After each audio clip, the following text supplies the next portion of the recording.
Hello, আসসালামু আলাইকুম।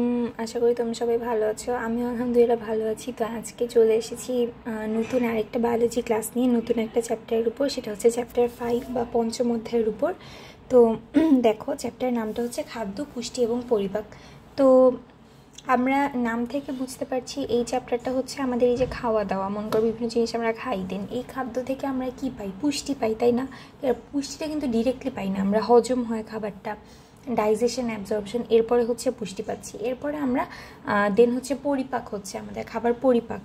তো এই সব ব্যাপার কিন্তু আমাদের শরীরের জন্য অনেক ইম্পর্টেন্ট জিনিস। তো এগুলো নিয়ে হচ্ছে আজকে আমরা আলোচনা করব। তো চলো আমরা সামনে এগোই।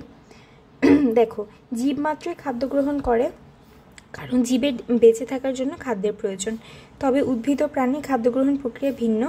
জীবের পুষ্টির জন্য বিভিন্ন উপাদানের প্রয়োজন হয়। মানবদেহের জন্য যেমন খাদ্য প্রয়োজন, পুষ্টি ও পরিপাক প্রক্রিয়া এবং উদ্ভিদের পুষ্টি এই অধ্যায়ে আলোচ্য বিষয়।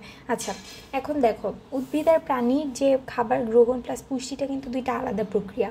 তো এটার জন্য হচ্ছে আমরা দুইটাকে আলাদাভাবে পড়বো এই চ্যাপ্টারে। তো এখন এই মানে উদ্ভিদ আর প্রাণীর যে পুষ্টি প্রক্রিয়া, এর মধ্যে যে উদ্ভিদের পার্টটা আমি আপাতত হচ্ছে বাদ দিচ্ছি, আমি এই ক্লাসের শেষে এটা পড়াবো। এই চ্যাপ্টারটা হচ্ছে আমি দুইটা ক্লাসে ভাগ করেছি। একটা হচ্ছে প্রাণীর পুষ্টি আর পরিপাক হচ্ছে আজকে পড়াবো, আর নেক্সট ক্লাসে হচ্ছে প্রাণীর খাদ্য ও পুষ্টি আজকে পড়াবো, আর নেক্সট ক্লাসে হচ্ছে পরিপাকটা আর হচ্ছে উদ্ভিদের খনিজ পুষ্টি পড়াবো। উদ্ভিদের খনিজ পুষ্টি ব্যাপারটা হচ্ছে কি একটু বোরিং, যদিও ইম্পর্ট্যান্ট আছে, হ্যাঁ। তো এই জন্য নেক্সট ক্লাসে যখন পড়াবো এটা পড়তে হবে, কিন্তু বোরিং দেখে তোমাদেরকে এখনই পড়ালে হচ্ছে তোমরা ইন্টারেস্ট হারায় ফেলবো। বাট এই চ্যাপ্টারটা কিন্তু এমনি অনেক ইজি প্লাস হচ্ছে ইন্টারেস্টিং, এবং এখানে হচ্ছে দু একটা টাইপের ম্যাথ আসে, তো ওগুলো হচ্ছে যদি করতে পারো তো খুব ভালো মার্কস ক্যারি করতে পারবা। এই জন্য এই চ্যাপ্টারটা ইম্পর্টেন্স দিয়ে পড়তে হবে, ঠিক আছে?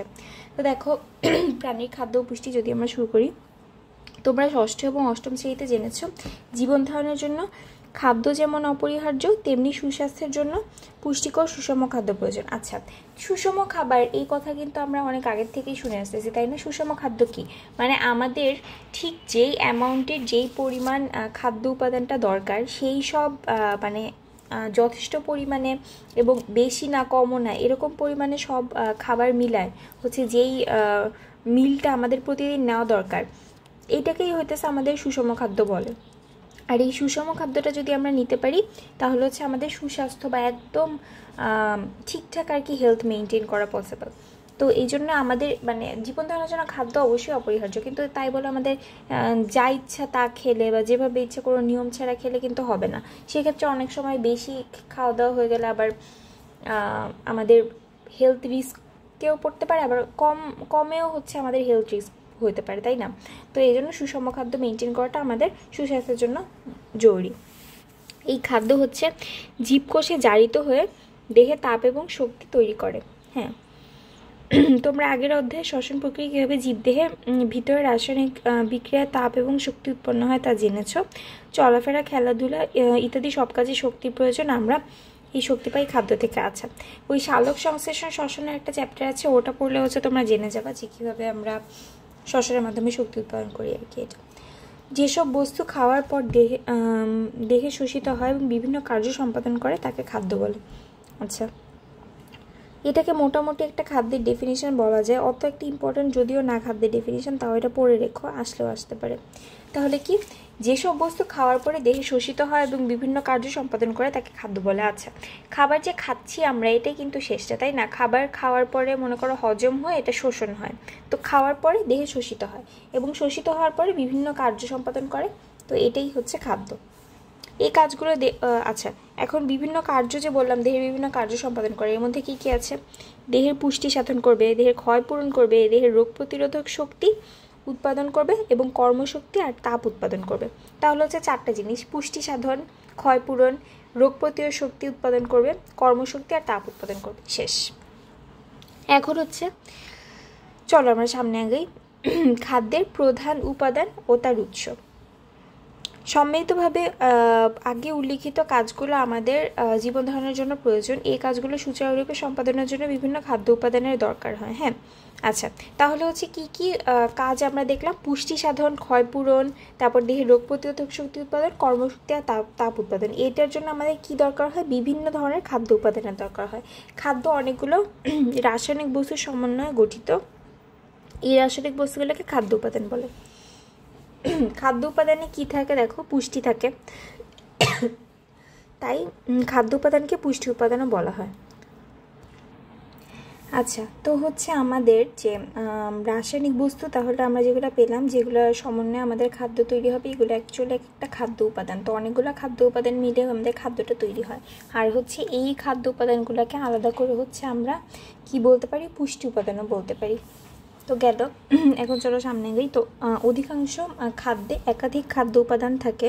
কোনো খাদ্যে যে উপাদানটি বেশি পরিমাণে থাকে তাকে সেই উপাদানের খাদ্য হিসেবে শ্রেণীভুক্ত করা হয়। আচ্ছা, মনে করো কোনো একটা খাবারকে আমরা আমিষ বলতেছি, এর মানে এমন না যে মানে এর মধ্যে শর্করাও হয়তো অল্প পরিমাণে থাকতে পারে, কিন্তু প্রিডমিনেন্ট বা মানে মেইন জিনিস যেটা সব থেকে বেশি পরিমাণে আমিষই থাকবে, এই জন্য এটাকে আমিষ বলবো।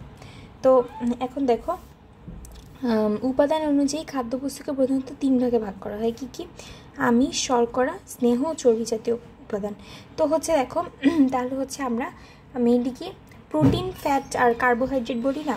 তো প্রোটিন বা আমিষ, তারপরে হচ্ছে আমাদের শর্করা বা কার্বোহাইড্রেট, আর হচ্ছে আমাদের স্নেহ ও চর্বি জাতীয় খাদ্য।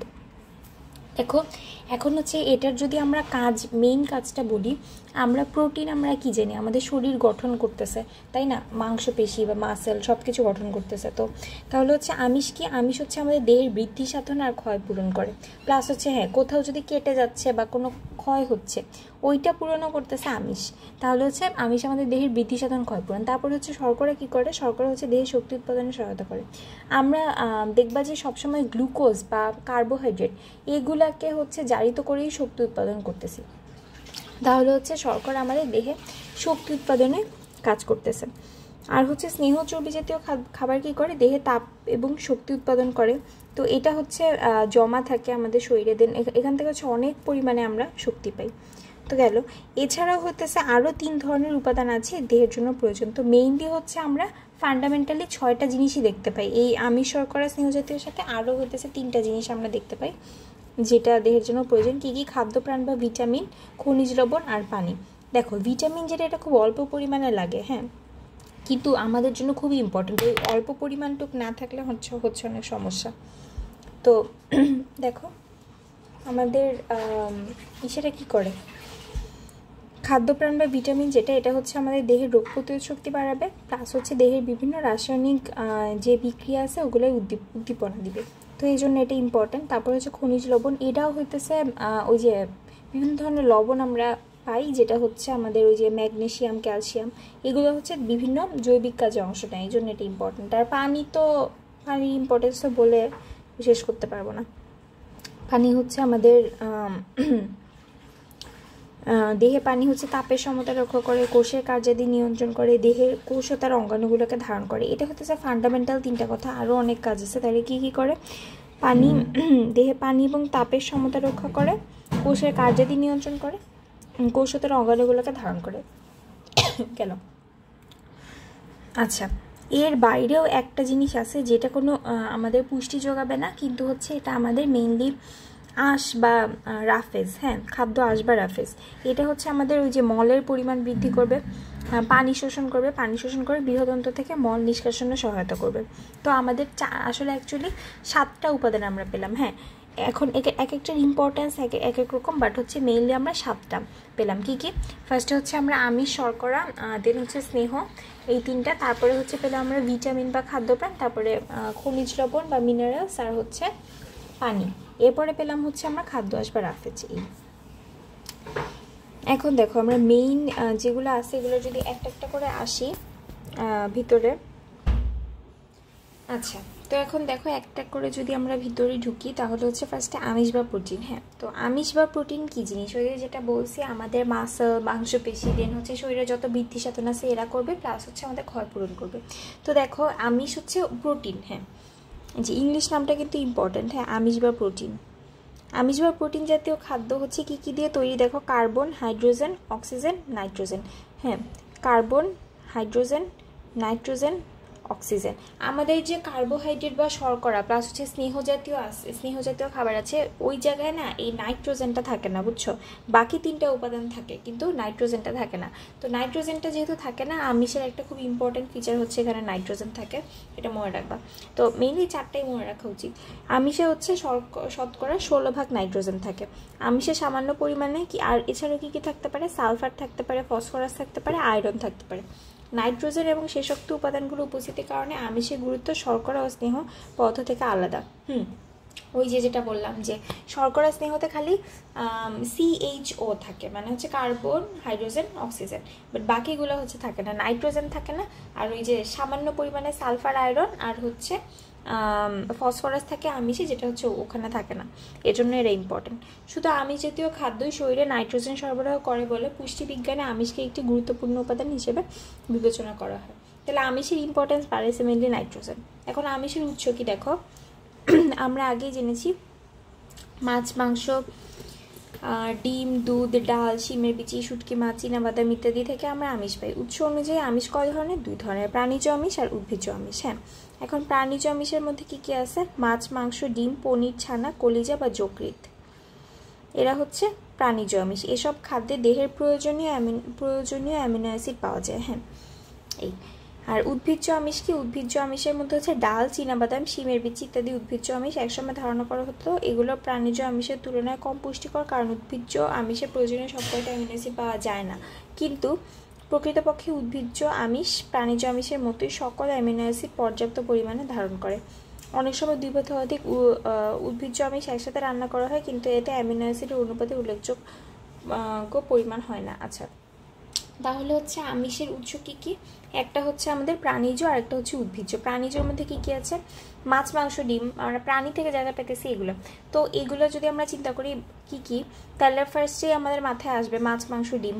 হ্যাঁ, তারপরে হচ্ছে পনির, ছানা, কলিজা, আর হচ্ছে যকৃৎ, এগুলা কলিজা বা যকৃৎ এই। আর হচ্ছে উদ্ভিজ্জ আমিষের মধ্যে 3টাই আছে মেইনলি, ডাল, চীনাবাদাম, শিমের বিচি। এই মনে রাখবা, এই জিনিসগুলো ইম্পর্টেন্ট। তারপরে হচ্ছে এখন দেখো প্রাণীজ আমিষে একদম দেহের সব প্রয়োজনীয় অ্যামিনো অ্যাসিড পাওয়া যায়। তো এটা খাইলে আর আমাদের চিন্তা করতে হবে না যে সুষম হয়েছে কি হয় নাই। কিন্তু উদ্ভিজ্জ আমিষ যেটা, উদ্ভিজ্জ আমিষে হচ্ছে আগে চিন্তা করা হতো যে এটা প্রাণীজের তুলনায় কম পুষ্টিকর, কিন্তু বর্তমানে আমরা জানতে পারছি যে সব অ্যামিনো অ্যাসিড এখানেও পর্যাপ্ত পরিমাণে আছে। আর হচ্ছে আচ্ছা, এখন দেখো এরপরে হচ্ছে শর্করা বা কার্বোহাইড্রেট। তাহলে হচ্ছে আমিষের কথা মেইনলি এখানে এটার স্ট্রাকচারটা পড়বা যে কার্বন, হাইড্রোজেন, অক্সিজেন, নাইট্রোজেন থাকে। নাইট্রোজেনের সাথে এছাড়াও কি কি থাকে? Iron, sulphur, phosphorus. তো নাইট্রোজেন আর ওই আয়রন, সালফার, ফসফরাসের কারণে হচ্ছে এরা বাকিদের থেকে হচ্ছে আলাদাভাবে ইম্পর্টেন্স পায়, আর এই কারণেই হচ্ছে ওই মানে একটা ইম্পর্টেন্ট খাদ্য উপাদান হিসেবে আমরা বিবেচনা করি। আর হচ্ছে এটার ক্লাসিফিকেশন যদি আমরা করি, প্রাণীজ আমিষ, উদ্ভিজ্জ আমিষ। উদাহরণ কি কি আছে? প্রাণীজের মধ্যে মাছ, মাংস, ডিম, পনির, কলিজা এগুলা। আর উদ্ভিজ্জতে আছে হচ্ছে ওই যে চীনাবাদাম, শিমের বিচি, ডাল, আর এগুলোর কাজ। এরপরে হচ্ছে এখন যদি আমরা শর্করা বা কার্বোহাইড্রেটের দিকে আগাই, দেখো শর্করা জাতীয় খাদ্য হচ্ছে শরীরে কাজ করার শক্তি যোগায়। শর্করার মৌলিক উপাদান কি কি আছে আমাদের? Carbon, hydrogen, oxygen. তাহলে হচ্ছে কার্বন, হাইড্রোজেন, অক্সিজেন। আর এরা তো আগেই বলছি আমরা কাজ করার শক্তি যোগাবে। উদ্ভিদের মূল, কাণ্ড, পাতা, ফুল, ফল, বীজ, শর্করা বিভিন্ন রূপে জমা থাকে। তাহলে কোথাও কোথাও মূল, কাণ্ড, পাতা, ফুল, ফল, বীজ এই 6 জায়গায় থাকে। ফলের রসে গ্লুকোজ, দুধে ল্যাকটোজ। দেখো শর্করা কিন্তু এক এক জায়গায় এক এক ফর্মে থাকে। তাহলে ফলের রসে কি থাকবে? গ্লুকোজ। দুধে থাকবে ল্যাকটোজ। গম, আলু, চাল এগুলোয় থাকবে হচ্ছে শ্বেতসার বা স্টার্চ ইত্যাদি শর্করা জাতীয় খাদ্যের বিভিন্ন রূপ। গঠন পদ্ধতি অনুসারে শর্করাকে 3 ভাগে ভাগ করা হয়। কি কি? ফার্স্ট হচ্ছে এক শর্করা, দ্বিশর্করা আর বহু শর্করা। এখন এক শর্করা কি? এক শর্করা হচ্ছে একটা মনোমার বিশিষ্ট শর্করা। এটার উদাহরণ কি? গ্লুকোজ। এটা হচ্ছে আমরা কোত্থেকে পাই?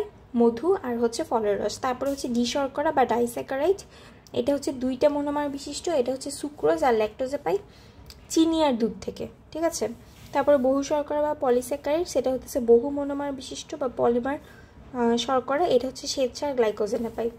চাল, আটা, আলু, সবুজ শাকসবজি ইত্যাদি হচ্ছে আমাদের উৎস। তাহলে হচ্ছে আমরা যদি বলি, তাহলে আমরা শর্করাকে আমরা 3 ভাগে ক্লাসিফাই করতে পারি: মনোস্যাকারাইড, ডাইস্যাকারাইড, পলিস্যাকারাইড। মনোস্যাকারাইডের মধ্যে হচ্ছে একটা মনোমার থাকবে, ডাইস্যাকারাইডে 2টা থাকবে, আর পলিস্যাকারাইডে বহু থাকবে, মানে 2টার বেশি। এখন হচ্ছে এটার উদাহরণ কি? এক শর্করাটা হচ্ছে গ্লুকোজ, 2 শর্করা হচ্ছে সুক্রোজ, ল্যাকটোজ, আর হচ্ছে বহু শর্করা হচ্ছে আমাদের শ্বেতসার গ্লাইকোজেন। মধু ফলের রস থেকে গ্লুকোজ পাবো, চিনি দুধ থেকে হচ্ছে আমরা সুক্রোজ, ল্যাকটোজ পাবো, চাল, আটা, আলু এগুলো হচ্ছে আমরা শ্বেতসার গ্লাইকোজেন পাবো। শেষ। এখন দেখো, প্রধানত চাল, গম, আলু থেকে হচ্ছে আমরা শ্বেতসার পাই। কাঁচা খাদ্যে যে শ্বেতসার থাকে ওইটা হচ্ছে সহজে হজম হয় না, এই জন্য আমরা চাল, আটা, আলুকে রান্না করে খাই, তাই না? কারণ হচ্ছে আমরা মনে করো মধু ফলের রস এগুলোতে ডিরেক্ট খাইতে পারতেছি, কিন্তু ওই শ্বেতসার এগুলো হচ্ছে গ্লুকোজ আমরা নর্মালি নিতে পারি, বাট শ্বেতসার যেটা কাঁচা খাদ্যে হচ্ছে আমাদের এটা হজম হয় না, তো আমাদের এটা রান্না করা লাগে।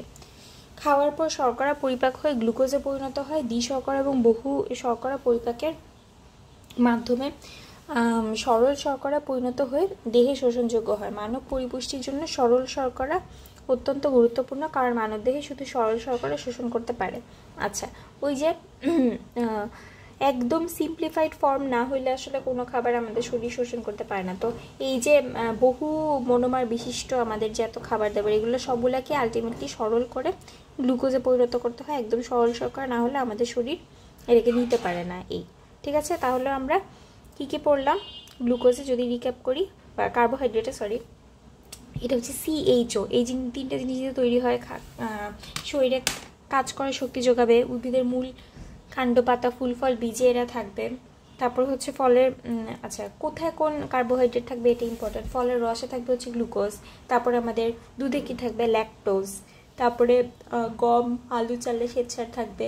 দেন এটার যে এক শর্করা, দ্বি শর্করা, বহু শর্করা, এটা ক্লাসিফিকেশন। তারপরে হচ্ছে আমরা এটুকুই মেইনলি। এরপরে আসো স্নেহ জাতীয় খাবার বা ফ্যাট। এটা ওই CHO দিয়ে তৈরি হয়, কার্বন, হাইড্রোজেন, অক্সিজেন। চর্বি একটি প্রয়োজনীয় খাদ্য উপাদান, কারণ কি? ওই যে আমাদের তাপ শক্তি দেয়, অনেক শক্তি দেয় এটা। তারপর হচ্ছে কার্বন, হাইড্রোজেন, অক্সিজেন দিয়ে তৈরি উপাদানটির মুখ্য কাজ হলো তাপ উৎপাদন করা। উপাদানটি পাকস্থলীতে অনেকক্ষণ থাকে, তাই তখন ক্ষুধা পায় না। হ্যাঁ, যদি হচ্ছে এটা আমাদের পাকস্থলীতে থাকে তাহলে হচ্ছে এরাই তো আমাদের অনেক মানে তাপ শক্তি উৎপাদন করতে পারবে। এই জন্য অল্প পরিমাণ স্নেহ খাইলে ওইটা আমাদের অনেকক্ষণ ক্ষুধা নিবারণ করতে পারে। দেহের ত্বকের নিচে চর্বি জমে থাকে। তাছাড়া বিভিন্ন অঙ্গ যেমন যকৃৎ, মস্তিষ্ক, মাংসপেশিতেও হচ্ছে চর্বি জমে থাকে। দেহের সঞ্চিত চর্বি উপবাসের সময় কাজে লাগে। শর্করা আমিষের তুলনায় চর্বিতে প্রায় দ্বিগুণ পরিমাণ ক্যালোরি থাকে। ক্যালোরি হলো প্রাণীদেহের শক্তি মাপার একটা একক। খাবার, তেল বা ঘি দিয়ে রান্না করা খাবার বেশ সুস্বাদু হয়, সঙ্গে পুষ্টিমানও বেড়ে যায়। যেমন সিদ্ধ আলুর চেয়ে ভাজা আলু, রুটির চেয়ে লুচি বা পরোটা শুধু মুখরোচক কিনা, এতে ক্যালোরির মানও বেশি পাওয়া যায়। কোনো কোনো চর্বিতে ভিটামিন A আছে, আবার কোনটিতে আছে ভিটামিন E। আচ্ছা, উৎস অনুযায়ী আবার স্নেহ পদার্থ 2 ধরনের, উদ্ভিজ্জ এবং প্রাণীজ স্নেহ পদার্থ। আচ্ছা, তাহলে হচ্ছে আমরা কি কি পড়লাম স্নেহ জাতীয় খাদ্যে? এটা হচ্ছে কার্বন, হাইড্রোজেন, অক্সিজেন দিয়ে তৈরি, আর এদের মুখ্য কাজ কি? আমাদের তাপ উৎপাদন করা। আচ্ছা, সরি, আমার হচ্ছে আজকে গলাটার অবস্থা খুবই খারাপ। আচ্ছা, তো চলো আগাই। এই জন্য হচ্ছে একটু কাশি টাশি হচ্ছে মাঝে মাঝে, এটার জন্য খুবই দুঃখিত আপু। তো দেখো আমরা আগাই। তাহলে হচ্ছে আমাদের পাকস্থলীতে হচ্ছে যদি আমাদের স্নেহজাতীয় পদার্থ থাকে তখন হচ্ছে আমাদের ক্ষুধা লাগবে না। হ্যাঁ, আর হচ্ছে আমাদের চর্বিগুলো কোথায় জমা থাকতে পারে? দেহের ত্বকের নিচে থাকতে পারে। দেন হচ্ছে যকৃৎ, মস্তিষ্ক, মাংসপেশিতেও জমা থাকতে পারে। আর হচ্ছে উপবাসের সময় এইসব জমা করা যে চর্বি থাকে ওগুলো আমরা যখন রোজা রাখি বা ফাস্টিংয়ের সময় হচ্ছে ওইগুলো আমাদের শক্তি দেয় আর কি। হ্যাঁ, কারণ তখন তো আমরা কোনো কন্টিনিউয়াস খাবার নিচ্ছি না। এই তো শর্করা এবং আমিষের তুলনায় চর্বিতে প্রায় দ্বিগুণ পরিমাণ ক্যালোরি থাকবে। খাবার, তেল বা ঘি দিয়ে যদি আমরা এটা তো আমরা জানি যে নর্মাল রুটির থেকে আমাদের পরোটা এগুলো একে তো মুখরোচক লাগে, প্লাস হচ্ছে আমাদের ইসেও বেশি থাকে, ক্যালোরি মানও বেশি থাকে। এখন যদি উৎস অনুযায়ী ভাগ করি তাহলে হচ্ছে 2 টাইপের আমরা পাবো, একটা হচ্ছে উদ্ভিজ্জ, একটা হচ্ছে প্রাণীজ। উদ্ভিজ্জের মধ্যে কী কী থাকে দেখো, সয়াবিন, সরিষা, তিল, বাদাম, সূর্যমুখী, ভুট্টার তেল ভোজ্য তেল হিসেবে ব্যবহার করা হয়। আর ভোজ্য তেলের মধ্যে কোনটা উৎকৃষ্ট? সয়াবিন তেল। আচ্ছা, এরপর হচ্ছে প্রাণীজ স্নেহ পদার্থ যেগুলো, এর মধ্যে কী কী আছে? চর্বি, ঘি, ডালডা ইত্যাদি প্রাণীজ স্নেহ পদার্থ। ডিমের কুসুমেও স্নেহ পদার্থ থাকে, কিন্তু সাদা অংশ স্নেহ পদার্থ থাকে না। স্নেহ পদার্থ হচ্ছে পানিতে অদ্রবণীয় হবে, পানির চেয়ে হালকা বলে পানির উপর ভাসবে। একজন সুস্থ সবল পূর্ণবয়স্ক ব্যক্তি দিনে 50 থেকে 60 গ্রাম চর্বির প্রয়োজন হয়। তাহলে হচ্ছে আমরা স্নেহ পদার্থকে ভাগ করলে ওই আমিষ যেরকম পাইছিলাম এরকম আর কি। হ্যাঁ, উদ্ভিজ্জ আর প্রাণীজ আমিষ পাইছিলাম, এখানে উদ্ভিজ্জ প্রাণীজ স্নেহ পদার্থ। উদ্ভিজ্জর মধ্যে কী কী আছে? তেলগুলা, হ্যাঁ, সয়াবিন, সরিষা, তিল, বাদাম, সূর্যমুখী, ভুট্টা, এগুলোর তেল। এগুলো হচ্ছে যে ভোজ্য তেল যেগুলো সবই। আর সয়াবিন তেল হচ্ছে এগুলোর মধ্যে ভোজ্য তেল হিসেবে উৎকৃষ্টতম। আর মনে রাখবা যে সব তেলই হইতেছে উদ্ভিজ্জ স্নেহ পদার্থ, মানে ইসে তেল যেগুলো সয়াবিন, সরিষা, এইসব তেল। আবার কিন্তু মাছের তেল বলে না, মাছের তেল বললে আবার এটা প্রাণীজ হয়ে যাবে। আচ্ছা, তাহলে হচ্ছে এরপরে আমাদের প্রাণীজ স্নেহ পদার্থ কি? চর্বি, ঘি, ডালডা। হ্যাঁ, আর এই ডিমের হচ্ছে আমাদের কুসুমের স্নেহ পদার্থ থাকবে, সাদা অংশ থাকবে না। আর হচ্ছে পানির যে হালকা বলে স্নেহ পদার্থ পানিতে ভাসবে, অদ্রবণীয়। 50 থেকে 60 গ্রাম আমাদের নর্মাল অ্যাডাল্টে হচ্ছে স্নেহ পদার্থ দরকার। এখন হচ্ছে আমাদের খাদ্যপ্রাণ বা ভিটামিন। আচ্ছা, তো নেক্সট উপাদানে যদি যাই তাহলে হচ্ছে কি আমাদের খাদ্যপ্রাণ বা ভিটামিন। দেখো, খাদ্যপ্রাণ বা ভিটামিন আপু কি বলেছি যে এটা হচ্ছে আমাদের শরীরে খুব অল্প পরিমাণ লাগে, বাট এটার খুব ইম্পর্টেন্ট কাজ আছে। কারণ হচ্ছে আমাদের শরীরে যে বিভিন্ন ধরনের রাসায়নিক ক্রিয়া বিক্রিয়া হয় সবগুলাই আমাদের এই খাদ্যপ্রাণ বা ভিটামিন দিয়ে হচ্ছে প্রভাবিত হয়। হ্যাঁ, এই জন্য হচ্ছে এরা খুবই ইম্পর্টেন্ট। দেখো, স্বাস্থ্য রক্ষার জন্য প্রয়োজনীয় ভিটামিনের পর খুব সামান্য হলেও আচ্ছা, স্বাস্থ্য রক্ষার জন্য প্রয়োজনীয় ভিটামিনের পরিমাণ খুব সামান্য হলেও এদের গুরুত্ব অপরিসীম। দেহের বৃদ্ধির জন্য ও সুস্থ থাকার জন্য ভিটামিন অত্যাবশ্যক। তাহলে কিসের জন্য? বৃদ্ধির জন্য আর হচ্ছে সুস্থ থাকার জন্য ভিটামিন হচ্ছে অত্যাবশ্যক। সুষম খাদ্যে বিভিন্ন ধরনের খাদ্য উপাদান থাকে বলে সুষম খাদ্য থেকে প্রচুর ভিটামিন পাওয়া যায়। তবে নিয়মিত ভিটামিন বিহীন খাবার খেলে কিছুদিনের মধ্যে দেহে ভিটামিনের অভাবজনিত সমস্যা দেখা দেয়। পরবর্তীকালে তা মারাত্মক আকারে স্থায়ীভাবে ক্ষতি সাধন করে, এমনকি মৃত্যু পর্যন্ত ঘটাতে পারে। ভিটামিনকে আমরা তাহলে দুইটা শ্রেণীতে ভাগ করতে পারি। কি কি? একটা হচ্ছে চর্বিতে দ্রবণীয় ভিটামিন, আর একটা হচ্ছে পানিতে দ্রবণীয় ভিটামিন। চর্বিতে দ্রবণীয় ভিটামিন কি কি আছে দেখো। চর্বিতে দ্রবণীয় ভিটামিন অ্যাকচুয়ালি এ, ডি, ই, কে। তো এটাকে হচ্ছে আমরা একটা নিমোনিক দিয়ে মনে রাখি, মানে নিমোনিক মানে হচ্ছে আমরা জাস্ট ইজিলি মনে রাখার জন্য একটা টার্ম ইউজ করি, এদিকে ADE-কে। তো এভাবে হচ্ছে বললে আমাদের মনে থাকে ইজিলি, এই জন্য। তো দেখো, ভিটামিন এ আমরা কোত্থেকে পাই এটা কিন্তু একটু পড়তে হবে। হ্যাঁ, আমরা কোন উৎস এটা একটু মাঝে মাঝে আসতে পারে, এই জন্য মানে একটু পড়ে নিও। দেখো, আচ্ছা, একটা জিনিস দেখো, দুধ, মাখন, চর্বি, ডিম, গাজর, আম, কাঁঠাল, রঙিন শাকসবজি, মলা মাছ ইত্যাদিতে ভিটামিন এ পাওয়া যায়। আচ্ছা দেখো, আমাদের ভিটামিনে কিন্তু চোখ ভালো রাখার জন্য একটা ইম্পর্টেন্ট জিনিস, তাই না? তো আমরা হচ্ছে বলি না যে মনে করো যে কারো চোখে একটু পাওয়ার মানে চশমা লাগতেছে বা কিছু। আমার স্পেশালি এই কথাটা অনেক শোনা লাগছে, যেহেতু আমার হচ্ছে চশমা পাওয়ার লাগে। আমাকে হচ্ছে আমার দাদি নানিরা প্রায়ই হচ্ছে এটা বলতো যে একটু মলা মাছ খাও, দেন গাজর খাও, দুধ খাও, তারপর হচ্ছে বাটার খাও, ডিম খাও। তো ডিম এমনিতে হচ্ছে দেখা যায় যে আমাকে তো ছোটোবেলার থেকে আম্মু কোনো দিন বাদ দেয়নি খাওয়ানো। তো এখন হচ্ছে তো এইসব জিনিস আমরা তাহলে চোখ ঠিক রাখার জন্য আমরা শুনি প্রায়শই যে মলা মাছ, দেন হচ্ছে দুধ, মাখন, ডিম, হ্যাঁ এসব, তারপরে গাজর। তো এইগুলা তাহলে হচ্ছে কি এখান থেকে আমরা ভিটামিন এ পাওয়া যায়, আমাদের হচ্ছে এটা মনে রাখতে হবে। কারণ কি আমরা জানি যে চোখের জন্য ভিটামিন এ একটা হচ্ছে ইম্পর্টেন্ট জিনিস। আমরা সামনে আরও পড়বো যে চোখ ঠিক রাখার জন্য ভিটামিন এ খুব দরকার হয়। তো আমাদের তাহলে আমাদের ভিটামিন এ কোত্থেকে পাওয়া যায়? যেগুলো আমরা যে চোখ ঠিক রাখার জন্য আমাদেরকে বড়রা খেতে বলে সেসব জায়গা থেকে পাওয়া যায়। তো কী কী? মলা মাছ, গাজর, দুধ, তারপরে হচ্ছে ডিম, মাখন, প্লাস এর সাথে কি কি আছে আরও? চর্বি, তারপর হচ্ছে আম, কাঁঠাল, রঙিন শাকসবজি। ঠিক আছে, আম, কাঁঠাল, রঙিন শাকসবজি আর হচ্ছে চর্বি। তাহলে হচ্ছে আমরা ইজিলি মুখস্থ করে ফেললাম কিসের থেকে ভিটামিন এ পাওয়া যায়।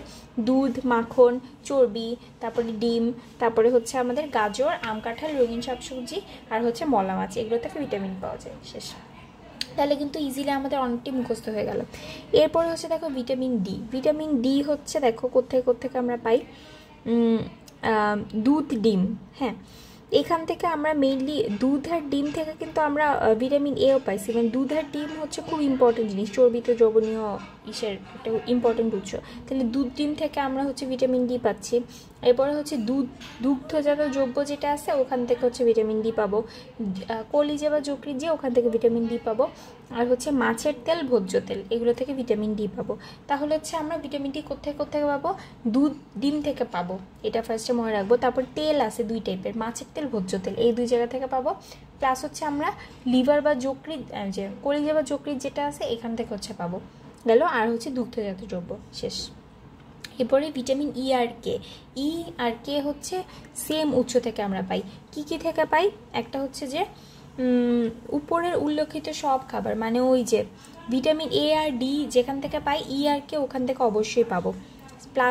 তাহলে হচ্ছে হ্যাঁ, উপরে উল্লেখিত সব খাবার থেকে ভিটামিন ই আর কে পাওয়া যায়। তাহলে হচ্ছে ভিটামিন এ আর ডি যেখান থেকে পাবো সেখান থেকে আমরা অবশ্যই হচ্ছে ই আর কে পাবো, এটার জন্য আলাদা করে কিছু খেতে হবে না। তাহলে হচ্ছে চর্বিত দ্রবণীয় ভিটামিন কি আছে আমাদের?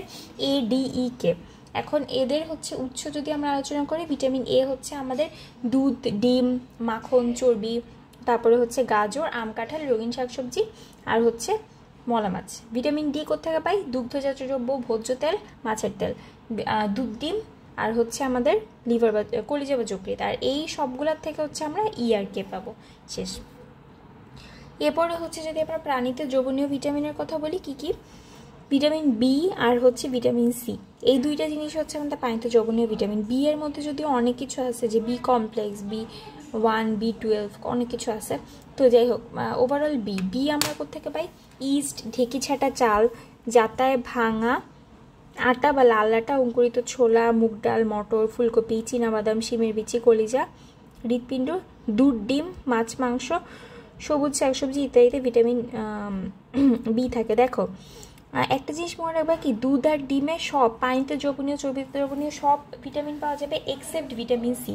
খালি ভিটামিন সি বাদে দুধ, ডিমে সব পাওয়া যাবে। তো এটা তোমরা হচ্ছে চোখ বন্ধ করে দাগাই দিবা যে দুধ, ডিমে সব ভিটামিন থাকে,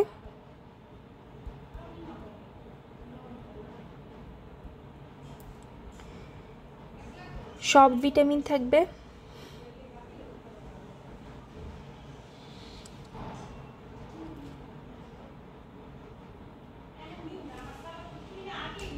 ভিটামিন সি ছাড়া, ঠিক আছে, থাকবে না। ভিটামিন সি ছাড়া হচ্ছে সবাই থাকবে। তো এই দুইটা হচ্ছে চোখ বন্ধ করে লিখে দিতে পারবা। তাহলে হচ্ছে কি আমাদের প্রাণীতে দ্রবণীয় ভিটামিনে তাহলে হচ্ছে আমরা কি পাচ্ছি? দুধ, ডিম তো পাচ্ছি, তারপর হচ্ছে ইস্ট, দেন হচ্ছে ওই চাল ডালের অনেক কিছু আছে, ঢেকি ছাটা চাল, তারপরে হচ্ছে জাতায় ভাঙা আটা বা লাল আটা, দেন হচ্ছে অঙ্কুরিত ছোলা, মুগ ডাল, মটর, ফুলকপি, চীনাবাদাম, শিমের বিচি, দেন কলিজা, তারপরে হৃৎপিণ্ড, আর হচ্ছে মাংস, সবুজ শাকসবজি, ইত্যাদিতে ভিটামিন বি থাকে। এরপরে আর ভিটামিন সি আমরা কোত্থেকে পাই? দেখো ভিটামিন সি হচ্ছে আমার হচ্ছে পেয়ারা খুব পছন্দ, বুঝছো, এই জন্য ছোটোবেলা থেকে খুব মজা লাগতো যে সবাই খুব অ্যাপ্রিসিয়েট করতে পেয়ারা খাইলে, কারণটাই ভিটামিন সি আছে। তো এই টাইপের যে মজার যতগুলো ফল টল আছে না, এইসব জায়গায় পাওয়া যায়। কি দেখো, পেয়ারা, দেন হচ্ছে বাতাবি লেবু, তারপর কামরাঙ্গা, কমলা, আমড়া, বাঁধাকপি, টমেটো, এই সব জায়গায় ভিটামিন সি পাওয়া যায়, একটু টক এই যতগুলো ফল আছে। তারপর হচ্ছে আনারস, কাঁচামরিচ, তাজা শাকসবজি, এগুলো সব জায়গায় হচ্ছে ভিটামিন সি পাওয়া যায়। তাহলে হচ্ছে আমাদের পেয়ারা, বাতাবি লেবু, কামরাঙ্গা, কমলা, আমরা বাঁধাকপি, টমেটো, আনারস, কাঁচামরিচ, তাজা শাকসবজি ইত্যাদি থেকে ভিটামিন সি আমরা পাচ্ছি। আচ্ছা, এরপরে হচ্ছে আমাদের খনিজ লবণ বা মিনারেল সল্টস। হ্যাঁ, এখন খনিজ লবণ কি দেখো, দেহ কোষ ও দেহের তরল অংশের জন্য খনিজ লবণ অত্যাবশ্যকীয় উপাদান। মানুষের শরীরে ক্যালসিয়াম, লৌহ, সালফার, দস্তা, সোডিয়াম, পটাশিয়াম, আয়োডিন ইত্যাদি থাকে। এই উপাদানগুলো কখনো মৌলিক উপাদান রূপে মানবদেহে অবস্থান করে না, এগুলো খাদ্য ও মানবদেহে বিভিন্ন পরিমাণে অন্য পদার্থের সাথে মিলিত হয়ে নানা জৈব ও অজৈব যৌগের লবণ তৈরি করে। অ্যাকচুয়ালি ব্যাপারটা হচ্ছে যে আমাদের মনে করো কি বলে, ক্যালসিয়াম কখনো এইরকম আলাদা মৌল হিসেবে থাকে না। ক্যালসিয়াম থাকবে হচ্ছে আমাদের Ca2+, মানে আয়ন আকারে, ঠিক আছে। তো আমাদের বডিতে হচ্ছে কখনো এগুলা আলাদা আলাদা মৌল হয়ে থাকে না, সবসময় আয়ন আকারে থাকে, কারণ হচ্ছে সেগুলা মানে লবণ হিসেবে আমাদের শরীরে এন্টার করে। তো মনে করো ক্যালসিয়ামটা হচ্ছে এরকম, ক্যালসিয়াম সালফেট লবণ হিসেবে যদি আসে, বা হচ্ছে ক্যালসিয়াম ক্লোরাইড লবণ হিসেবে আসে, তখন হচ্ছে আমাদের ওইখানে কিন্তু ডিরেক্ট আমাদের ক্যালসিয়াম মৌলটা থাকে না, ওখানে হচ্ছে ক্যালসিয়ামের Ca2+ আয়নটা থাকে। তো এই জন্য হচ্ছে আমাদের, তারপরে মনে করে এই যে সোডিয়াম, হ্যাঁ সোডিয়াম তো নর্মালি সোডিয়াম ক্লোরাইড লবণটা হচ্ছে আমাদের আসে, তো এখান থেকে হচ্ছে আমরা ভেঙে সোডিয়াম প্লাস হচ্ছে আমরা ক্লোরাইড পাই, এই আকারে হচ্ছে আমাদের শরীরে থাকে এই, ঠিক আছে। তো এখন গেল খনিজ লবণ দেহ গঠন এবং অভ্যন্তরীণ কাজ নিয়ন্ত্রণ করে, হাড়, দাঁত, পেশি, এনজাইম, এদের গঠনের জন্য খনিজ লবণ একটা অপরিহার্য উপাদান। দেখো কি কি গঠনের জন্য, হাড়, দাঁত, পেশি, এনজাইম, হরমোন, এই 5টা জিনিস। স্নায়ুর উদ্দীপনা, পেশি সংকোচন, দেহকোষে পানির সাম্যতা বজায় রাখা, অম্ল ক্ষারের সমতা বিধান, এসব কাজে খনিজ লবণের বিশেষ ভূমিকা আছে। এখন দেখো এদের প্রধান উৎস কি, ক্যালসিয়ামের প্রধান উৎস দেখো কি কি, দুধ, দই, ছানা, পনির, ছোট মাছ, মলা ঢালা, নানা রকম ডাল, সবুজ শাকসবজি, ঢেঁড়স, লাল শাক, কচু শাক, এগুলো থেকে হচ্ছে আমরা ক্যালসিয়াম পাবো। আর ফসফরাস হচ্ছে কিসের থেকে পাবো, কলিজা, সবুজ শাকসবজি, মাংস, ডিমের কুসুম, কচু শাক। আচ্ছা এই জিনিসগুলো না এত বেশি একটা ইম্পর্টেন্ট না যে মুখস্থ রাখার জন্য খুব প্রেশার নিবা, বাট একটু চেষ্টা করতে হবে, হ্যাঁ কয়েকবার একটু পড়ে রাখো যাতে হচ্ছে MCQ আসলে দাগাইতে পারো, বাট এটা খুব বেশি প্রেশার নেওয়ার কিছু নাই। তারপরে এই যে সোডিয়ামের উৎস আছে, দেন হচ্ছে পটাশিয়াম আর আয়োডিনের, এই যে আয়োডিনেরটা খুব ইম্পর্টেন্ট, আয়োডিনেরটা মনে রাখতে হবে, সামুদ্রিক উদ্ভিদ ও মাছ, মাংস এবং শ্যাওলা, ঠিক আছে আয়োডিনেরটা দিতে পারে সামুদ্রিক মাছ, মাংস, শ্যাওলা এগুলো থেকে। আর বাকিটা যে ওই দেখো ফসফরাস, ক্যালসিয়ামের যে এতগুলো যে তোমার মনে রাখা সম্ভব না, এটা টিচারও জানে, হ্যাঁ তো কোনোদিনই তোমাকে এত বেশি প্রেশার দিবে না যে তুমি খুব মুখস্থ না করলে ঝামেলা হয়ে যাবে, মোটামুটি একটা ধারণা রাখতে হবে যাতে হচ্ছে পারো, তাহলেই হচ্ছে মোটামুটি পড়লে যতটুকু পারো এটাই আর কি। এরপর দেখো পানি, পানি বা ওয়াটার, পানির অপর নাম হচ্ছে জীবনের, তো আমরা সবাই জানি জীবন রক্ষার জন্য অক্সিজেনের পরেই পানির স্থান, দেহের পুষ্টির কাজে পানি অপরিহার্য, দেহের গঠন এবং অভ্যন্তরীণ কাজ ছাড়া অভ্যন্তরীণ কাজ পানি ছাড়া চলতে পারে না। মানব দেহে পানির কাজগুলোকে 3 ভাগে ভাগ করা যায়, কি দেহের গঠন, অভ্যন্তরীণ কাজ নিয়ন্ত্রণ, আর হচ্ছে দেহ থেকে দূষিত পদার্থ নির্গমন, হ্যাঁ এই 3 টাইপের কাজ হচ্ছে আমাদের পানি করে থাকে। এখন দেখো এই 3 টাইপের কাজ হচ্ছে কীভাবে করে, দেহ গঠন, তারপরে হচ্ছে অভ্যন্তরীণ কাজ নিয়ন্ত্রণ, আর হচ্ছে দূষিত পদার্থের নির্গমন। ফার্স্ট হচ্ছে গঠন কীভাবে করবে, দেহ কোষের গঠন এবং প্রতিপালন পানি ছাড়া কোনো অবস্থাতে সম্ভব নয়। গড়ে হচ্ছে আচ্ছা আমাদের ওজনের হতেছে 50 to 65% হচ্ছে পানি থাকে। এই অভ্যন্তরীণ কার্যাদি নিয়ন্ত্রণ যদি বলি, পানি ব্যতীত দেহের অভ্যন্তরে কোনো রাসায়নিক ক্রিয়া চলতে পারে না। দেহে পানি হচ্ছে দ্রাবক রূপে কাজ করবে, পানির জন্য রক্ত সঞ্চালন সম্ভব হয়, রক্তে পরিবাহিত খাদ্য উপাদান এবং অক্সিজেন পানির মাধ্যমে দেহকোষে পৌঁছাতে পারে। দেহের সকল ধরনের রসে খনিজ লবণ দ্রবীভূত অবস্থায় থাকে, পরিপাকৃত খাদ্য উপাদান পানিতে দ্রবীভূত অবস্থায় ক্ষুদ্রান্তের মাধ্যমে দিয়ে রক্তে বিশোষিত হয়। এই তাহলে হচ্ছে এভাবে আমাদের কি বলে দেহের অভ্যন্তরীণ কার্যাদি নিয়ন্ত্রণ করতেছে পানি, আমাদের কোষের সব রাসায়নিক ক্রিয়া বিক্রিয়া এর কারণে চলতে পারে, এরা হতেছে দ্রাবক রূপে কাজ করতেছে, পানির জন্য রক্ত সঞ্চালন সম্ভব হচ্ছে, আর হচ্ছে রক্তে পরিবাহিত খাদ্য উপাদান আর অক্সিজেন পানির মাধ্যমে দেহকোষে পৌঁছাতে পারে। আর সকল খনিজ লবণ হচ্ছে এখানে দ্রবীভূত থাকে, ক্ষুদ্রান্তের মধ্য দিয়ে পানি হচ্ছে যে রক্তে বিশোষিত হয়। এই এরপর দূষিত পদার্থ নির্গমন যদি বলি, পানি হচ্ছে দেহের দূষিত পদার্থ অপসারণে সাহায্য করে, মলমূত্র, ঘাম ইত্যাদি দূষিত পদার্থের সাথে দেহ থেকে প্রচুর পরিমাণে পানি বের হবে, এভাবে প্রতিদিন দেহ থেকে প্রচুর পরিমাণে পানি নির্গত হয়। তাছাড়া বয়স, আচ্ছা তাহলে দূষিত পদার্থ হচ্ছে যে দূষিত পদার্থ অপসারণে সহায়তা করবে, মলমূত্র, ঘাম এইসব এইভাবে আর কি বের করে দেবে। বয়স, আবহাওয়া, পরিশ্রম, খাওয়ার অভ্যাস এই বিষয়গুলো বিবেচনা করে পানির চাহিদা হচ্ছে প্রভাবিত হবে। আর হচ্ছে একজন প্রাপ্তবয়স্ক ব্যক্তি দিনে 2 লিটার পানি পান করা প্রয়োজন। কোনো ব্যক্তির দৈনিক ক্যালোরি চাহিদা 2000 কিলো ক্যালোরি হলে তার দৈনিক 2 লিটার পানি প্রয়োজন হয়। এরপর হচ্ছে খাদ্য, আঁশ বা রাফেজ। আচ্ছা, তো এরপরে হচ্ছে খাদ্য আঁশ বা রাফেজ। দেখো, শস্যদানার বহিরাবরণ, সবজি বা ফলের খোসা, শ্বাস, বীজ, উদ্ভিদের ডাঁটা, মূল, পাতায় আঁশ থাকে। হ্যাঁ, এগুলো হচ্ছে আমাদের কোষ প্রাচীরের, এগুলো মূলত হচ্ছে কোষ প্রাচীরের যে সেলুলোজ আর লিগনিন, এগুলা, ঠিক আছে, খাদ্য আঁশ। হাড় হচ্ছে মানবদেহের কাঠামো তৈরি করে, সেলুলোজ এবং রাফেজ হচ্ছে উদ্ভিদদেহের কাঠামো তৈরি করে। তো এগুলো হচ্ছে জটিল শর্করা। তো এই জিনিসগুলো কি জানো, এই জিনিসগুলো হচ্ছে আমরা খাবো, এগুলো আমাদের মলের পরিমাণ বৃদ্ধি করে বের হয়ে যাবে। এগুলো আমাদের শরীরে কোনো পুষ্টি দিবে না, কিছু নিবে না, জাস্ট হচ্ছে বের হয়ে যাবে এই। আর এগুলো যেহেতু হচ্ছে মলের মানে বাল্ক একটা সৃষ্টি করবে, যে মলের পরিমাণ বৃদ্ধি করবে, তো এটার সাথে হচ্ছে অনেক পরিমাণে মানে কি বলে আনওয়ান্টেড সাবস্টেন্স শরীর থেকে বের হয়ে যেতে পারবে। কিন্তু এগুলো মানে হজম করতে পারে না। গবাদি পশু, গরু, ছাগল এরা হচ্ছে সেলুলোজ হজম করতে পারে। রাফেজ হচ্ছে পানি শোষণ করে, মলের পরিমাণ বৃদ্ধি করে, বৃহদায়ন থেকে মল নিষ্কাশনে সহায়তা করে, যেটা বললাম ওইটাই। রাফেজযুক্ত খাবার বিষাক্ত বর্জনীয় বস্তুকে খাদ্যনালী থেকে পরিশোষণ করে। ধারণা করা হয় এরূপ খাদ্যনালী ক্যান্সারের আশঙ্কা এতে হচ্ছে অনেকভাবে হ্রাস হয়ে যায়। আর হচ্ছে আঁশযুক্ত খাবার স্থূলতার হ্রাস, ক্ষুধা প্রবণতা এবং চর্বি জমার প্রবণতার হ্রাসে সহায়ক ভূমিকা পালন করে। আচ্ছা, এখন দেখো একটা আদর্শ খাদ্য পিরামিড যেটা আছে। আচ্ছা, এটা হচ্ছে এই আদর্শ খাদ্য পিরামিড। হ্যাঁ, মেইনলি দেখো আমাদের এই এত কথা না পড়ে আমরা জাস্ট এটা দেখলেই হবে ছবিটা। দেখো নিচে শর্করা গ্রুপ। হ্যাঁ, মানে আমাদের শরীরে সব থেকে বেশি ইম্পর্টেন্ট বা সব থেকে বেশি লাগবে হচ্ছে আমাদের শর্করাটা। এই জন্য হচ্ছে আমাদের এত বেশি পরিমাণে দিছে এই, মানে সব থেকে বড় পিরামিডের যে সব থেকে বড় স্তর আছে এটা হচ্ছে আমাদের শর্করা। তারপরে হচ্ছে আমাদের ভিটামিন বা খনিজ লবণ, ভিটামিন আর খনিজ লবণ লাগে হচ্ছে এরপরে বেশি। এই জন্য আমাদের শাকসবজি ফলমূল খেতে হয়, মানে সব থেকে বেশি আমাদের ভাত ডাল কি বলে ভাত রুটি আটা এগুলো খেতে হবে, এরপরে আমাদের শাকসবজি খেতে হবে। এই জন্য হচ্ছে পরে, কারণ এখান থেকে হচ্ছে আমরা ভিটামিন আর খনিজ লবণ পাবো। এরপরের গ্রুপটাই হচ্ছে ভিটামিন খনিজ লবণ। এরপরে আমরা হচ্ছে আমিষ, ঠিক আছে, আমিষ মানে মাছ মাংস ডিম। এরপরের স্টেপে মানে শাকসবজি থেকে একটু কম, কিন্তু এটা হচ্ছে অনেক নিতে হবে। আর এরপরে লাস্টে হচ্ছে স্নেহ। স্নেহ অনেক অল্প নিলেই চলে, অনেক অল্প থাকলে এটা আমাদের অনেক বেশি তাপশক্তি দিতে পারে। তাহলে হচ্ছে আমিষের পর স্নেহ। তাহলে হচ্ছে নিচের থেকে উপরে যদি যাই, শর্করা, ভিটামিন খনিজ লবণ, আমিষ, আর হচ্ছে স্নেহ, মানে হচ্ছে আমাদের ভাত আটা রুটি।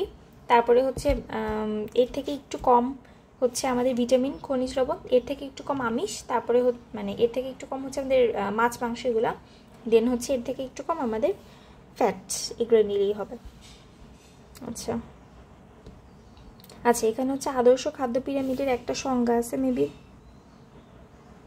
শর্করাকে নিচে রেখে পরিমাণগত দিক বিবেচনা করে পর্যায়ক্রমে শাকসবজি, ফলমূল, আমিষ এবং স্নেহ চর্বি জাতীয় খাদ্য সাজালে যে কাল্পনিক পিরামিড তৈরি হয় তাকে আদর্শ খাদ্য পিরামিড বলে। এটা হচ্ছে আমাদের মনে করে সুষম খাবার প্ল্যান করার জন্য যদি আমরা বসি, তখন হচ্ছে এই পিরামিডের জ্ঞানটা আমাদের হচ্ছে থাকাটা দরকার। হ্যাঁ, তাহলে আমরা বুঝবো কেমন আমাদের কোনটা কতটুকু খেতে হবে। তো এইটার জন্য এরকম ইম্পর্টেন্ট। আচ্ছা, এখন হচ্ছে দেখো খাদ্য গ্রহণের নীতিমালা যদি বলি, খাদ্য গ্রহণের নীতিমালা,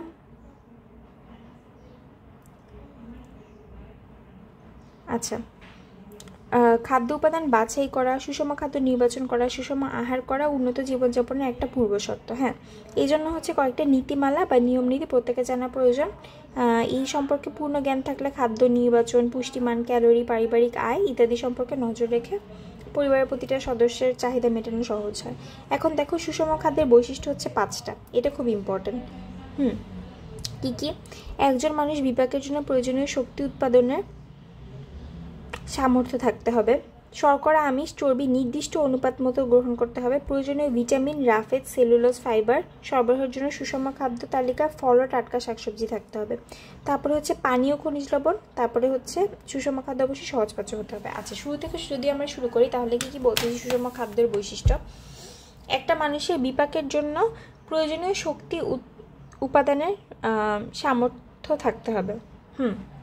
তো আচ্ছা, মানে ওই যে প্রয়োজনীয় যে শক্তি উৎপাদনগুলো ওগুলার সামর্থ্য যাতে থাকে আর কি বলে।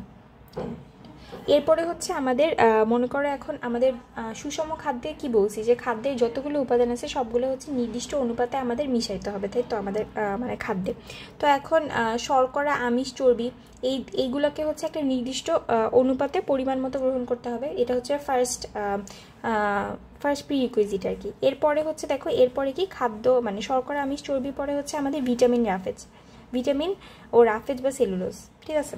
তো ভিটামিন রাফেজ বা সেলুলোজও হচ্ছে এরপরে রাখতে হবে। তারপরে স্টেপে আসতেছি পানি আর খনিজ লবণ।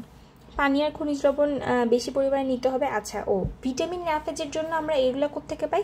শাকসবজি ফলমূল থেকে পাই। তো শাকসবজি ফলমূল বেশি রাখতে হবে।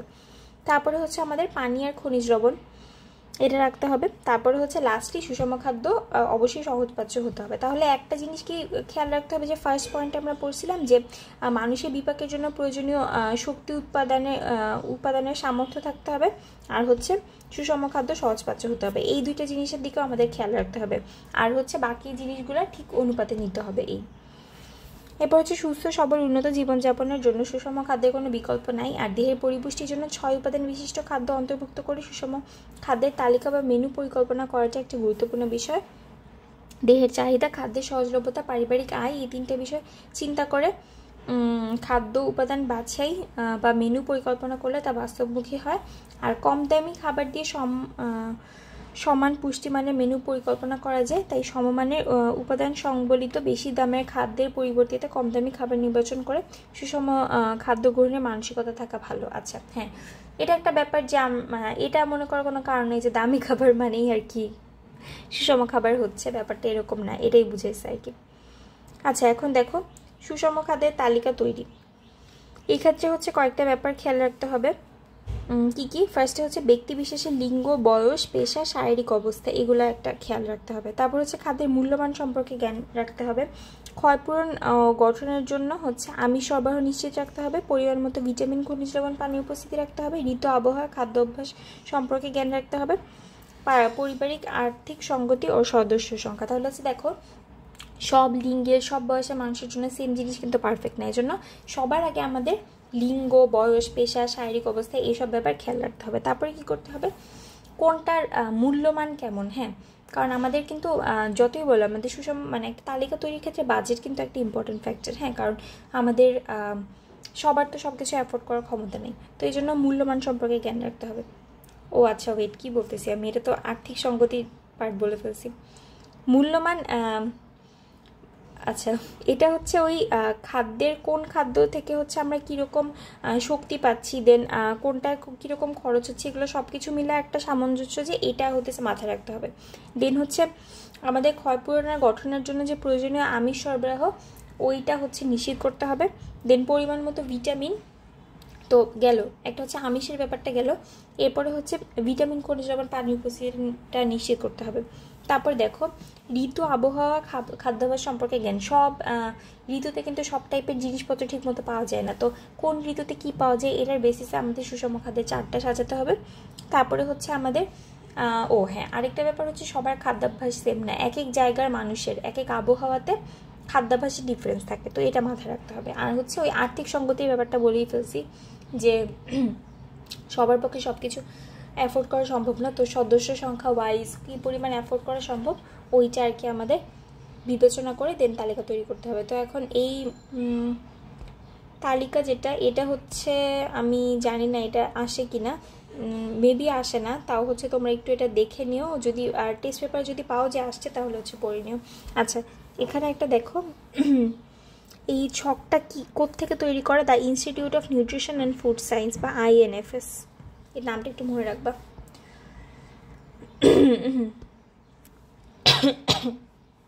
সরি। আচ্ছা, এছাড়াও হচ্ছে কিছু, আচ্ছা ওই যেই বিষয়গুলোর উপর খেয়াল রাখতে বলছি, এছাড়াও কিছু বিষয়ের উপর খেয়াল রাখতে হবে। কী কী? খাদ্য তৈরি, পরিবেশন, গ্রহণের সময় পরিষ্কার পরিচ্ছন্নতা বজায় রাখতে হবে। পর্যাপ্ত পানি পান করতে হবে, পানি অবশ্যই ফুটিয়ে পান করতে হবে। টাটকা সবুজ শাকসবজি, মৌসুমি ফলমূল গ্রহণ করতে হবে। প্রতিদিন তালিকায় এগুলো থাকা অত্যাবশ্যক। আর টিনজাত হিমায়িত শাকসবজি না খাওয়া উত্তম, এগুলো হচ্ছে আমাদের খেয়াল রাখতে হবে। আচ্ছা, এরপরে আসা হচ্ছে আমাদের পুষ্টির অভাবজনিত রোগ। আচ্ছা, পুষ্টির অভাবজনিত রোগের মধ্যে দেখো ফার্স্ট হচ্ছে গয়টার। গয়টার মানে হচ্ছে আমাদের ওই যে গলা ফুলা, বা এই যে দেখো এখানে যেরকম একটা ছবি দেওয়া আছে, আমরা কিন্তু অনেক সময় এই টাইপের মানুষ দেখি আমাদের আশেপাশে যে গলাটা ফুলে আছে, তো এইটাই হতেছে গলগণ্ড বা গয়টার। হ্যাঁ, থাইরয়েড গ্রন্থির ফোলা, যে কোনো ধরনের ফোলা, থাইরয়েড গ্রন্থি এই গলার এখানে থাকে, এটার যে কোনো ধরনের ফোলাই হতেছে আমাদের গয়টার বা গলগণ্ড। গলগণ্ডের কিছু বিশেষ ধরনকে চিকিৎসা বিজ্ঞানে গয়টার নামে ডাকা হয়, অর্থাৎ সব গলগণ্ড গয়টার না, টিউমার, ক্যান্সার, প্রদাহ সহ নানা কারণে থাইরয়েড ফুলতে পারে, সেগুলো গয়টার না। আবার গয়টার হচ্ছে থাইরয়েড গ্রন্থির নির্দিষ্ট রোগ বোঝায় না, বরং থাইরয়েড গ্রন্থি বিভিন্ন ধরনের রোগের একটা বহিঃপ্রকাশকে বোঝায়। নানা কারণে গয়টার হতে পারে। খাবারে অনেক, এই যে খাবারে দেখো সমুদ্রে সামুদ্রিক মাছ, মাংস, দেন হচ্ছে কি কি জানি শাকসবজি, ওইসব থেকে আমরা কি পাই বলছিলাম যে আয়োডিন, তাই না? খাবারে আয়োডিনের অভাব তথা গয়টার তথা গলগণ্ডের অন্যতম কারণ। এখন দেখো সমুদ্র থেকে দূরে উত্তরবঙ্গ এবং পার্বত্য এলাকার মাটিতে আয়োডিন কম থাকে, ওইসব অঞ্চলের মানুষের এই সমস্যা বেশি দেখা যায়। তাহলে হচ্ছে কি সমুদ্র থেকে দূরে থাকলে আমরা এই সামুদ্রিক শাকসবজি, ফলমূল এগুলো মাছ এগুলো পাবো না। তো এগুলো না পেলে আমাদের আয়োডিনটা আমরা পাবো না, আর এই আয়োডিনের অভাবেই গন্ডে বা গয়টার হবে। তাহলে হচ্ছে গয়টার কেন হলো আমরা বুঝলাম। এরপরে হচ্ছে দেখো রাতকানা। রাতকানা হচ্ছে ভিটামিন এ, ওই যে বলছি আমরা ভিটামিন এ চোখের জন্য অনেক ইম্পর্টেন্ট। এই ভিটামিন এ মানে রাতকানা বা নাইট ব্লাইন্ডনেসে হইতেছে আমাদের ভিটামিন এটা হচ্ছে থাকে না। তো ভিটামিন এর অভাবে চোখ ক্ষতিগ্রস্ত হয়ে জেরোফথ্যালমিয়া নামক রোগ হয়। ভিটামিন এর অভাব পূরণ না হলে এটার তীব্রতা বাড়তে থাকে। জেরোফথ্যালমিয়া হচ্ছে 7 থেকে 8টা মাত্রা রয়েছে, যেটা সর্বনিম্ন মাত্রা হচ্ছে রাতকানা, ঠিক আছে? তো এই জেরোফথ্যালমিয়া হয়ে হচ্ছে আমাদের রাতকানা হয়ে যায়। 2 থেকে 5 বছর শিশুদের মধ্যে এটা বেশি দেখা যায়। রড কোষ যেগুলো আমাদের দেহে আমাদের চোখে হতেছে সংবেদী রড আর কোন কোষ থাকে। তো এই রড অ্যান্ড কোন, তো রড অ্যান্ড কোন এর মধ্যে হচ্ছে আমাদের রড কোষগুলো ক্ষতিগ্রস্ত হয় এবং স্বল্প আলোতে ভালো মতো দেখতে পারে না, সব কিছু ঝাপসা দেখবে। আর এটা যদি হচ্ছে বেড়ে যায় তখন হচ্ছে কর্নিয়া ঘোরাতে হবে। রাতকানা দশা থেকে শুরু হয়ে চতুর্থ বা পঞ্চম মাত্রায় জেরোফথ্যালমিয়া ভিটামিন এ সহ কিছু ওষুধ প্রয়োগে ভালো হয়, কিন্তু চূড়ান্ত মাত্রা বা তার কাছাকাছি পৌঁছে গেলে কর্নিয়া প্রতিস্থাপন সহ অস্ত্রোপচার ছাড়া তেমন আর কিছু করা থাকে না। আর এইটা তাহলে আমাদের প্রতিরোধের জন্য কি ভিটামিন এ খাইতে হবে, ওই যে যা যা বলছিলাম, বাদ যকৃতের তেল, কলিজা, হ্যানতেন হচ্ছে আমাদের যেগুলা ওই এক জায়গা থেকে পড়লেই হবে তোমার সেটা উৎসগুলা, অত জায়গা থেকে পড়লে প্যাচ লাগবে। আচ্ছা, এরপরে হচ্ছে রিকেটস। হ্যাঁ, রিকেটস হচ্ছে কোনো ভাইরাস বা ব্যাকটেরিয়া জনিত রোগ না, ভিটামিন ডি এর অভাবে এই রোগ হয়। আচ্ছা, তাহলে হচ্ছে আমরা একটা পড়লাম আয়োডিনের অভাবে গয়টার, আরেকটা পড়লাম হচ্ছে আমাদের ভিটামিন এ এর অভাবে। এখন হচ্ছে ভিটামিন ডি এর অভাবে হচ্ছে রিকেটস। এটা হচ্ছে কোনো ভাইরাস ব্যাকটেরিয়া জনিত রোগ না, ভিটামিন ডি এর অভাবে হয়। অন্ত্রে ক্যালসিয়াম, ফসফরাস শোষণ, হাড় ও দাঁত গঠন প্রভৃতি শারীরবৃত্তীয় কাজে এই ভিটামিন প্রয়োজন। দুধ, ডিম। আচ্ছা, এখানেও হচ্ছে উৎসগুলো ওই এক জায়গা থেকেই পড়ল।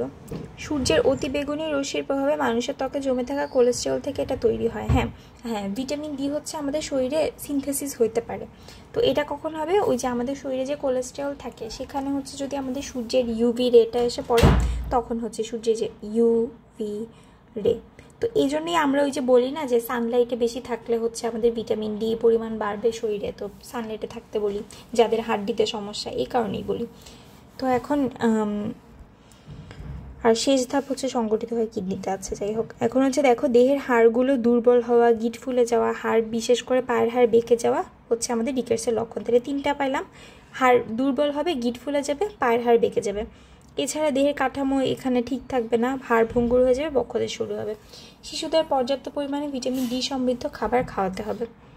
চোখ এবং জননাঙ্গ ঢেকে হচ্ছে নবজাতককে হচ্ছে রোদে রাখা ভালো, এতে সূর্যালোকের অতিবেগুনি রশ্মির প্রভাবে শরীরে কোলেস্টেরল থেকে ভিটামিন ডি তৈরি হবে। আর নিয়মিতভাবে যে সারাদিন যদি মনে করো, হ্যাঁ, আমরা যদি পর্যাপ্ত সূর্যালোকের কাছে না যাই বা হচ্ছে একদম শরীর ঢেকে রাখি, তাহলে হচ্ছে আবার আমাদের এটা সেটা আসবে না আর কি, এই ভিটামিন ডি এর অভাব দেখা দিতে পারে। এরপরে হচ্ছে রক্তশূন্যতা বা অ্যানিমিয়া। এটা হচ্ছে রক্ত স্বল্পতা বা রক্তশূন্যতা একটা সাধারণ রোগ আমাদের শিশু আর নারীদের ক্ষেত্রে। আর রক্তশূন্যতা হচ্ছে আমাদের দেহের এমন একটি অবস্থা যখন বয়স আর লিঙ্গভেদে রক্তে হিমোগ্লোবিনের ঘনত্ব হচ্ছে কমে যায়। হ্যাঁ, রক্তে হিমোগ্লোবিনের ঘনত্ব কমে যায়। তো খাদ্যের মুখ্য উপাদান দেখো কিসের কারণে? লৌহ, ফলিক অ্যাসিড, ভিটামিন বি12 এদের অভাবে। তাহলে হচ্ছে আমরা যদি একটু করি যে আমরা হচ্ছে পাইছিলাম গয়টার হচ্ছে কিসের কারণে হয়েছিল? আয়োডিন।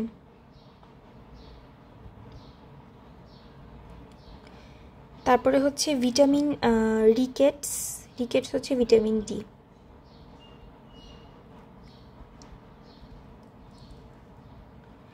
তারপরে হচ্ছে আমাদের আরেকটা কি পেলাম আমরা?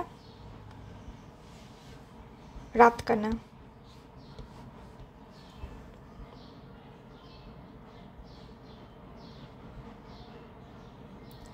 ভিটামিন এ এর অভাবে। আর হচ্ছে আমাদের এখানে যে রক্তশূন্যতা বা অ্যানিমিয়া কিসের কারণে হচ্ছে আমাদের?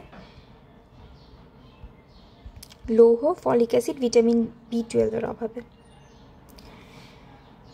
তো হচ্ছে দেখো এখন রক্ত স্বল্পতার তাহলে আমাদের এটা কিন্তু শিশু আর নারীদের মধ্যে অনেক বেশি কমন অ্যানিমিয়াটা, এবং তোমরা এই অ্যানিমিয়া নামটা অনেক শুনে থাকবে। দেখো রক্ত স্বল্পতার সর্বাধিক কারণ হচ্ছে যে কারণ জানা গেছে পুষ্টি উপাদানের ঘাটতি না হয়ে রক্ত স্বল্পতা হতে পারে, কিন্তু বাংলাদেশে লৌহের অভাবজনিত ঘাটতিজনিত কারণে হচ্ছে রক্ত স্বল্পতা বেশি দেখা দেয়।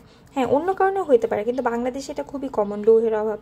শিশুদের প্রজননে উপযুক্ত বয়সী নারীদের যাদের হতেছে 15 থেকে 45 বছর বয়স এবং গর্ভবতীদের এই রোগ বেশি হয়। লৌহের ঘাটতিজনিত রক্ত স্বল্পতা বা রক্তশূন্যতা বিভিন্ন কারণে হতে পারে, যেমন অত্যাধিক রক্তপাত ঘটলে, কৃমির আক্রমণ, লৌহঘটিত খাদ্য উপাদান শরীরে যথাযথভাবে শোষিত না হলে, বাড়ন্ত শিশু এবং গর্ভবতী নারীদের খাদ্যে লৌহের পরিমাণ কম থাকলে, অন্ত্রের সংক্রমণ ঘটলে, কম বয়সী শিশুদের খাদ্যে পর্যাপ্ত পরিমাণে লৌহের অভাব হলে, রক্তশূন্যতা হলে অভাব হলে হচ্ছে আমাদের এগুলো হইতে পারে। এখন রক্তশূন্যতা হলে দেখো কি কি লক্ষণ দেখা দেয়? দুর্বলতা অনুভব করা, মাথা ব্যথা, মন মরা ভাব, অনিদ্রা, চোখে অন্ধকার দেখা, খাবারে অরুচি, বুক ধরফর করে, এগুলো। আর এইটা প্রতিরোধের জন্য লৌহ সমৃদ্ধ খাবার খেতে হবে। তারপরে হচ্ছে আমাদের অন্ত্রে কৃমি বা হুকওয়ার্মের সংক্রমণ আছে নাকি, এটা হচ্ছে আমাদের বুঝে আমাদের কৃমিনাশক ওষুধ সেবন করতে হবে। প্রয়োজন হলে ডাক্তারের পরামর্শ অনুযায়ী লৌহ উপাদানযুক্ত ওষুধ সেবন করতে হবে। চিকিৎসকের পরামর্শ ছাড়া রক্ত স্বল্পতার চিকিৎসা করা যাবে না। আর রক্ত স্বল্পতার এমন কিছু ধরন আছে যে থ্যালাসেমিয়া, এগুলো হচ্ছে প্রচলিত মাত্রায় লৌহ জাতীয় ওষুধ বা খাদ্য গ্রহণ করলে রোগী আরও বেশি অসুস্থ হয়ে পড়ে। কারণ থ্যালাসেমিয়া অ্যাকচুয়ালি মানে অনেক বিশাল একটা জিনিস। এটা একটা হচ্ছে কি বলে, এটা হচ্ছে আমাদের বংশগত একটা রোগ আর কি। হ্যাঁ, যাই হোক, এটা হচ্ছে ওইটার আর কি ডাক্তারের সাথে পরামর্শ করে এটা চিকিৎসা করাটা বেটার। রক্ত স্বল্পতার চিকিৎসা শুরু করার আগে তার সঠিক কারণ নির্ণয় করা আবশ্যক। ঠিক আছে, আচ্ছা, তো আজকে এই পর্যন্তই রাখি। সামনে হচ্ছে এখানে হচ্ছে কয়েকটা ম্যাথ আছে, ওগুলা দেখায় হচ্ছে আমরা পরিপাক আর হচ্ছে ওই উদ্ভিদের পুষ্টি উপাদান যে ওটা পড়াবো। তো আসসালামু আলাইকুম সবাইকে।